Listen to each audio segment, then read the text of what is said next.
नमस्कार विद्यार्थी मित्रांनो, मी ऋतुजा तुमचं सगळ्यांचं स्वागत करते आपल्या YouTube चॅनलमध्ये, ज्याचं नाव आहे झेप यशाची।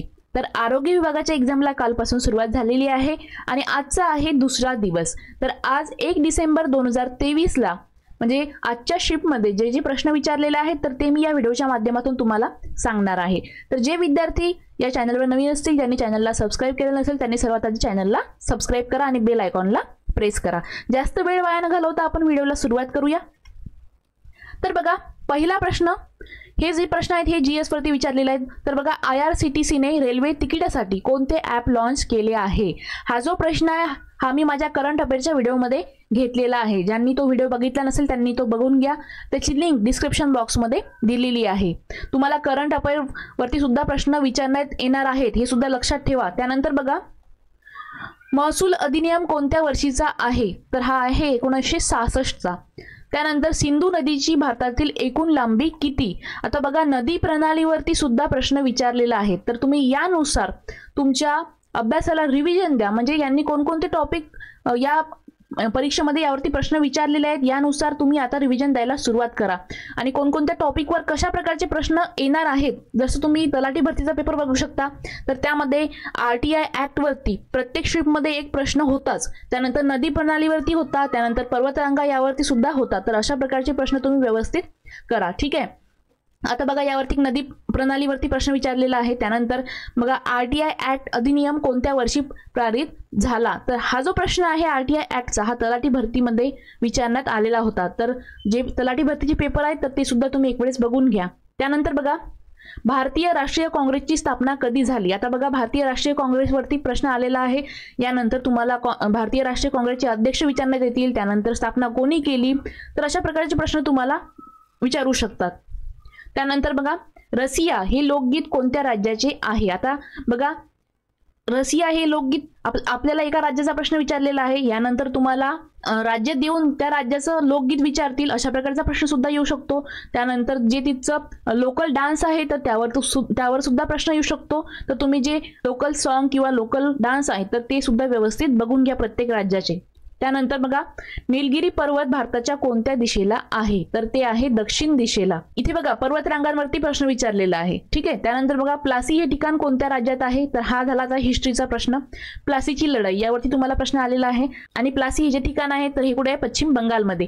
आणि यानंतर तुम्हाला असा सुद्धा प्रश्न विचारू शकतात की प्लासीची लढाई कधी झाली? तर 23 जून 1757 ला। त्यानंतरचा प्रश्न बघा, दिव्यांग कल्याण मंत्रालय स्थापन करणारे पहिले राज्य कोणते? आता हा झाला करंट अफेअरचा प्रश्न। तर बघा, महाराष्ट्र 9 जानेवारी 2023 ला याची स्थापना झाली। त्यानंतर बघा, महात्मा फुले जन आरोग्य योजना कशाशी संबंधित आहे? तर ती आहे आरोग्य विभागाशी संबंधित। येथे बघा, आरोग्य योजनेवरती प्रश्न विचारलेला आहे, म्हणजे तुम्हाला योजना सुद्धा एक वेळेस त्यांना रिव्हिजन द्यावं लागेल व्यवस्थित। त्यानंतर स्वतंत्र भारताची पहिली जनगणना केव्हा झाली? जनगणनेवरती सुद्धा एक प्रश्न हमखास पेपरमध्ये विचारण्यात येईल। त्यानंतर लिंग गुणोत्तर हे सुद्धा व्यवस्थित करा, यावरती सुद्धा प्रश्न विचारतात। तुम्ही जर तलाठी भरतीचा पेपर बघितलात तर तो सुद्धा TCS पॅटर्ननेच झालेला होता, तर हा पेपर सुद्धा TCS पॅटर्ननेच होत आहे। तर तुम्ही प्रश्न विचारण्याचा एक कल समजू शकता आयोगाचा की कशा प्रकारचे प्रश्न आयोग विचारत आहे। त्यानंतर एक होता कारवार, याचे लेखक कोण? तर वीणा गवाणकर। त्यानंतर पुढचा प्रश्न बघा, सत्यशोधक समाजाची स्थापना कोणी केली? तर महात्मा फुले यांनी 1873 मध्ये। त्यानंतर महात्मा फुले यांचा जन्म कुठे झाला? आता बघा, महात्मा फुलेंवरती प्रश्न आलेले आहेत, यामध्ये 2 प्रश्न यांनी विचारलेले आहेत। त्यानंतर बघा, सातारा जिल्ह्यातील कटगुण या गावी।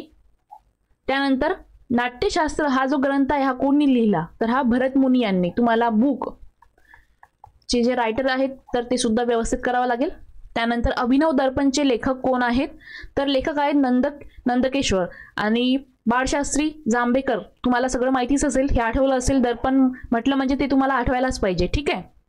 त्यानंतर बघा, कार्य काम मोजण्याचे SI एकक कोणते? तर जूल। हा झाला सायन्सचा प्रश्न, तर यावरती सुद्धा एक प्रश्न विचारलेला आहे। त्यानंतर बघा, राज्यघटनेत एकूण किती भाग आहेत? तर राज्यघटनेमध्ये सुद्धा प्रश्न आलेला आहे। त्यानंतर 9वा राजा मिहिर भोज कोणत्या घराण्याशी संबंधित आहे? तर हा सुद्धा प्रश्न बघा व्यवस्थित। त्यानंतर आता बघा, मराठी विषय, ठीक आहे। तर यातील पहिला प्रश्न बघा, खडे फोडणे म्हणजे काय? अर्थ विचारलेला आहे। त्यानंतर अति तेथे माती या म्हणीचा अर्थ विचारलेला आहे, म्हणजे म्हण सुद्धा विचारलेली आहे। त्यानंतर लहान मूल म्हणजे मातीचा गोळा या वाक्याचा अलंकार ओळखा, अलंकारावरती एक प्रश्न आलेला आहे। त्यानंतर पेटविले पाषाण पठारावरती शोभांनी, तर इथे सुद्धा अलंकार विचारलेला आहे। त्यानंतर कावळा या शब्दाचा समानार्थी शब्द विचारलेला आहे। त्यानंतर मेघ या शब्दाचा समानार्थी शब्द।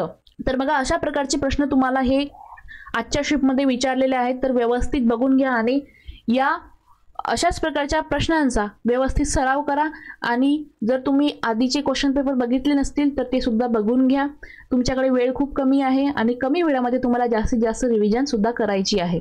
ठीक आहे, तर असेच व्हिडिओ बघण्याकरता आमच्या चॅनलला सबस्क्राइब करा आणि बेल आयकॉनला प्रेस करा। चला तर मग भेटूया पुढच्या व्हिडिओमध्ये। धन्यवाद।